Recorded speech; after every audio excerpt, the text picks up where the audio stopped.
না। Remove hacker, দেখো ভাই রিমুভ হ্যাকার বলে লাভ নাই। হ্যাঁ, গেরেনা সবসময় ব্যান করে, কিন্তু হ্যাকারে আইডি যখন গেরেনা ব্যান করে ভাই, তারপরেই গেরেনা মানে হ্যাকার আবার আইডি খুলে ফেলে ভাই অল্প সময়ে, বুঝো নাই? আরে একটা ক্লিক মারলে তো আইডি খুলে Heads যায়। up! Enemy dropping close! হ্যাকারে গেস্ট আইডি বট আইডি খুলতে ওর সময় লাগে না, তো আইডি ব্যান করে গেরেনা কিছু করতে পারবে না। যেগুলো হ্যাক করে যেগুলো হ্যাক বেচে ওদেরকে তোমরা কিছু বলো যাও। হ্যাঁ, ওদের গ্রুপ দেখবে না এখন কিন্তু ওপেনে সেল করে।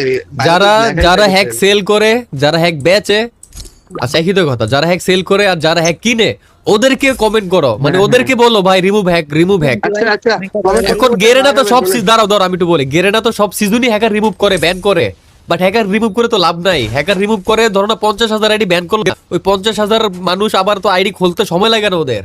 তো যারা যে মাদার চোদার প্যানেল সেল করে আর যে মাদার চোদারা কিনে অগরে বলো ভাই, তোমাকে মাথায় কি এটা তো কি জানা, ভাই এটা তো কি জানা। মাথায় তোমাকে ভাই, কমন সেন্স নাই, বুদ্ধি নাই মাথায়।